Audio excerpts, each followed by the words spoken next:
Hello sparkly people, welcome back to my channel. I'm Vera Valentina, your favorite burlesque YouTuber, and on today's episode we are getting into one of my favorite things to do on this channel. 2020 was a doozy of a year for the burlesque community, but let me tell you about her twin sister 2021, because this bitch is messy and she absolutely loves drama. 2021 said, move bitch, get out the way, I've got shit to accomplish. This year has brought us tokenism, racism at Miss Exotic World, calling out beloved performers, and this new bitch, I don't know if you've heard of her, Susie Von Strip.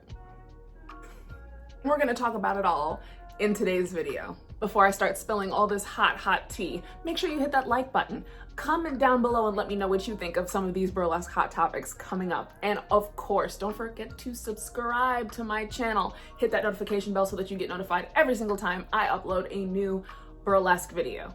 All right, we've gotten that out of the way. Here we go. Tokenism, the practice of making only a perfunctory or symbolic effort to do a thing. Recruiting a small number of people from an underrepresented group in order to give the appearance of sexual or racial equity. Dictionary definitions with Vera.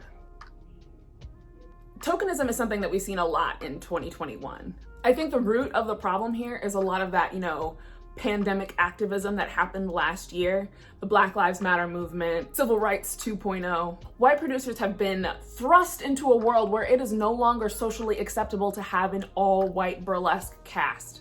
So because of this point, they basically know that the brown and black community will blow them a new asshole on the internet if they see another all-white cast. They're picking tokens. Everybody's white except for one, maybe two.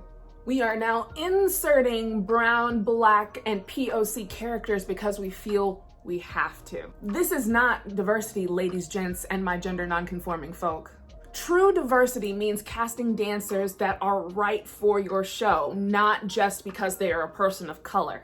True diversity also means casting more than one. I saw the funniest post on Facebook the other day. A friend of mine out of St. Louis was posting about how her and the other black burlesque dancers in the area can all be cast in one show. You don't have to just pick out one or two per show. She was basically commenting that her and her fellow performers were never in the same show, which leads me to believe that all the producers are just picking one or two to fill the diversity quota for their production. Not okay. All I'm saying is, if you have 10 spots to fill in your show, for me to feel comfortable, to see that it's not tokenism, I need at least 7 of those spots to belong to people of color. Some people are gonna be like, Vera, that's not equitable, it should be half and half. And I'm like, no. Being silently by in the minority, it's not happening anymore.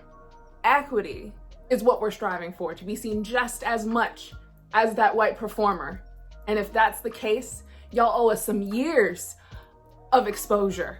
I need at least 7, possibly 8. And for my fellow people of color, you may not agree with me on this point, but I feel fervently about this. POC to POC, we are putting a lot of pressure on one another to revolutionize and change and run amok within the system once we enter a predominantly white space. When we do this to each other, I think it takes our focus off of what we're actually there to do, which is being the best that we absolutely can be in that predominantly white space, which is revolutionary in itself, and all do our own part in our own way. To summarize my thoughts about tokenism: 1, cast black, brown, and POC dancers. 2, cast more than one black, brown, or POC dancer. Finally, for true equity, provide the support that's really needed in order for that black, brown, or POC person to succeed. I didn't even touch on the inclusion of the LGBTQ+ community, the disabled community, or the plus-size community in burlesque. Period. While we're on the topic of racism, let's talk about Miss Exotic World.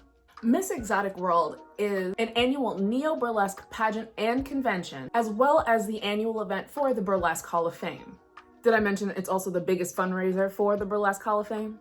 This competition and convention attracts burlesque stars from past decades, as well as participants in the neo-burlesque scene. Since the pageant's inception in 1991, there have been 29 crowns that have been given away in total.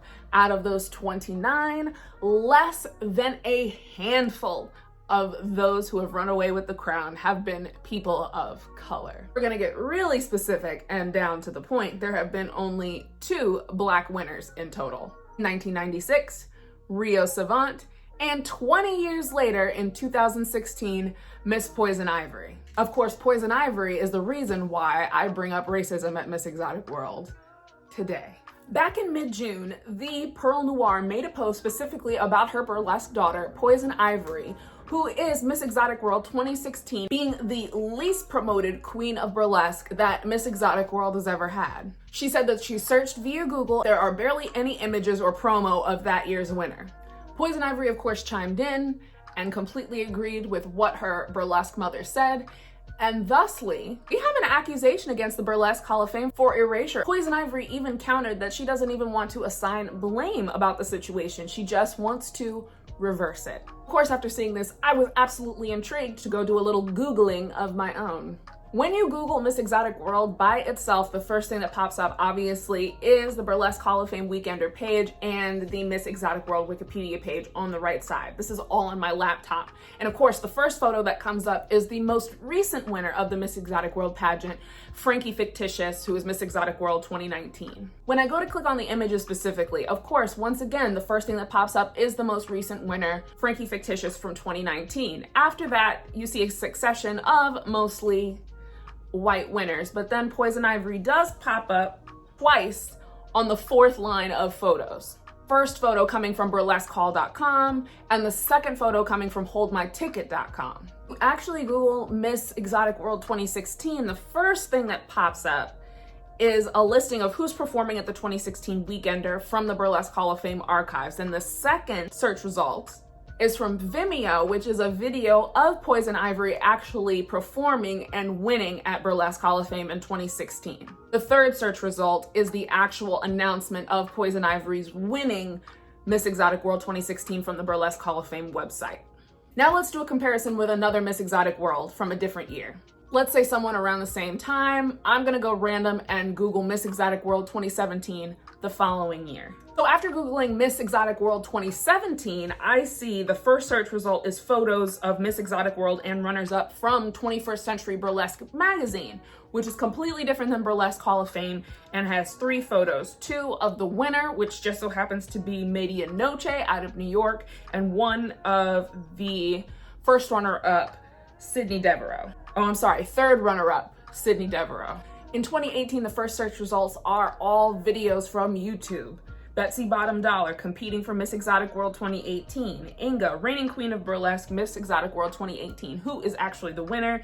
And then D Lovely, and then another video of Frankie Fictitious winning in 2019. After that, we've got another first look from 21st Century Burlesque magazine. First look, Inga, Miss Exotic World, reigning queen of 2018. Finally, an announcement from Burlesque Hall of Fame.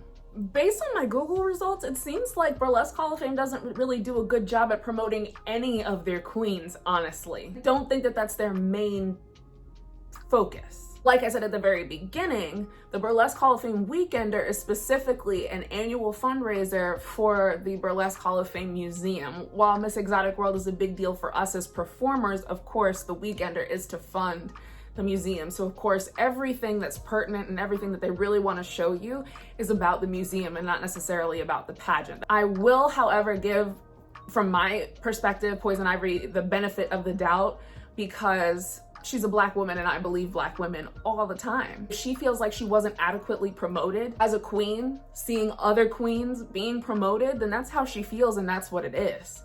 I think Burlesque Hall of Fame needs to do a better job on their website in total, where you have a listing of all the queens. You can click on their names and their years, and then you get a picture and a bio and updated information on those queens. Of course, it would be up to the queens to send their updated information to BHOF every single year, and then BHOF take that information and update it just so we all know what's going on. I think that makes sense. I think also as burlesque dancers, we forget that there is a business aspect to being in burlesque, and part of the business aspect of being in burlesque is maintaining your online presence. And when I say online presence, not just your social media, but I'm talking about a website and SEO, search engine optimization. And somebody who really has SEO down is Miss Exotic World 2019, Frankie Fictitious. She has a full website. You can see her TikTok, her fan pages, everything that you need to see. And then when you Google her, she pops up and she comes first on a lot of your searches for the things that she is related to because of her search engine optimization. And that's something that we all need to pay attention to so that we get the exposure and the promotion that we actually need outside of social media. If you disagree or if you agree, comment down below. Let me know what your thoughts are. I would like to know. Killed this bubble tea. Ooh, another perfect segue. You know how I was saying a lot of the search results that showed up from Miss Exotic World came from 21st Century Burlesque magazine? Well, let's talk about 21st Century Burlesque magazine on Instagram. So most of you are familiar with 21st Century Burlesque magazine because of the annual Burlesque Top 50 that they sponsor that I was not a part of this year, and I'm mad at all of you for not going to 21st Century Burlesque's website and voting for me, but this year you better fucking do it because I have worked my ass off to get into the Burlesque Top 50 this year. So all I'm saying is, I'm just saying, vote for me in January. Seriously. Anyway, 21st Century Burlesque magazine has been relatively quiet over the past year, but in the last few months, they've been getting a little spicy, a little out of pocket, and I appreciate it because I feel like that's what 21st Century Burlesque magazine should be doing anyway. But it's not my magazine, so who am I? Back to the topic at hand, if you've been watching their Instagram stories, they have been throwing up the shadiest of questions for the burlesque community to answer. And when I say that all of y'all have been spilling your guts to Holly Mae Johnson, you have been spilling your guts. And again, 21st Century Burlesque magazine is the magazine that orchestrates the top 50. So if you're a burlesque dancer spilling your guts and saying all this wild stuff to her via the internet, don't think that she's gonna forget this when top 50 comes around. Because if you say wild things in the inbox, sure enough, I bet you will get canceled before the votes even come in. But who am I? Do you? Do you? I'm just enjoying listening and watching these answers that y'all are giving because it is hilarious and it is breeding the shadiest and the messiest of drama within the community. So you know, I'm sitting on my phone like,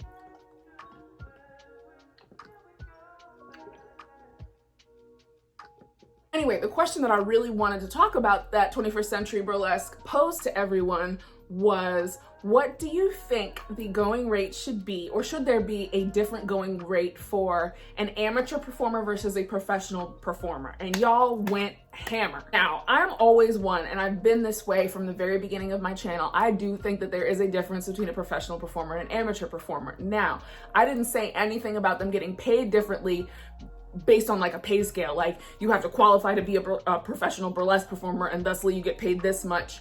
Otherwise you're an amateur burlesque performer and you get paid this much. And that's not how I think it should work. I think that based on what you know about yourself as a performer, you should command what you feel is fair for the amount of work that you're putting in. Let's just say I'm coming in as an amateur performer, but I think that I'm pretty damn good. I'm going to charge a higher rate because I feel like I have the skills, the costumes, all that stuff in order to compete with those who consider themselves on a professional level. I feel like I'm, offering that much, so I should get that much. But somebody went in the inbox and was talking about how they don't think that amateur performers should get the same amount as a professional performer, and they called the amateur performer who hasn't been performing for very long Susie Von Strip. Susie Von Strip shouldn't be getting the same thing that I've been getting, and I've been working in this industry for over 18 years doing the damn thing. I'm like, whoa. If you've been in the industry for over 18 years and you are commanding the same amount as an amateur, it's time for you to up your prices, babe. That's not the amateur's fault. That's not that burlesque baby's fault. That's your fault for not knowing your worth and not understanding the value of $1. Get the fuck out of my face. For a lot of people who were on the same boat and interested in what that woman had to say about the difference between Susie Von Strip and a professional performer. I'm all about choosing a lane, at least when you first begin, because you either are doing this for fun at the very beginning or you want to make it a career, you want to do something with it. And I know that sometimes it's both for a lot of people. At a certain point, it's no longer like a both thing. Or maybe that's just I've given into capitalism in America. Everything's got to be a side hustle. Everything's got to be a business type situation. I don't know. Again, it's just my opinion. That's my opinion! Anyway, the community went into an uproar over Susie Von Strip to the point where everybody was quoting Susie Von Strip. We had Susie Von Strip memes. We have 2 different Susie Von Strip accounts. Some people thought that they were being called out personally and changed their names on Instagram and Facebook to Susie Von Strip. Susie Von Strip became a big deal and is still a big deal and will probably be a big deal, and we're gonna use that term forever because of this person. Know that whoever this person is who came up with the concept of Susie Von Strip probably has quit burlesque by now. They are probably so in their feelings about what was said that they were just like, you know what, I can't do it anymore. I'm gonna take my 18 years and just bow out now. And you should have, because people ripped them a new asshole about their comments, and it was hilarious. Like I said, I was there for it. So if you're an asshole in those comments and she decides to repost it, you are now an asshole to everyone, whether everybody knows it was you specifically or not. And you'll know, deep down in your heart, you'll know that it was you. We're calling out people anonymously through 21st Century Burlesque magazine, and it turns out we're also just calling out performers in general all over social media. Cancel culture is real within burlesque. You know how many names have come across my desk over the past 6 months and nobody's taking responsibility for it? It seems like people are being called out left and right, but these people who are being called out refuse to respond to those people who are actually calling them out because they don't want to bring attention to it. I'm thinking that if you are called out for something, that the idea would be to respond to that call out and try to do your best to, you know, come back from it, make amends, apologize. But no, not these folks. We've got some, I'm not gonna call these people out specifically by name because that's not the nature of my channel, but we've got people being called out for substandard business practices within the industry, sexual harassment, habitual racism and tokenism in casting, belittling the feelings of POC Black and brown performers. It's crazy, y'all. This is something that I wanted to spend minimal time on because I can't call out anybody's name. But I do want to say that if you do get embroiled in one of these cases where somebody calls you out for whatever you've done in the past, my suggestion would be to address it.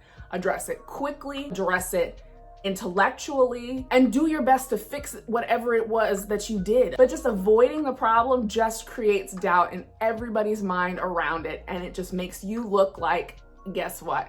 An asshole. Fix it, bitch. I was watching RuPaul's Drag Race All-Stars and I just loved Fix It Bitch. It was hilarious.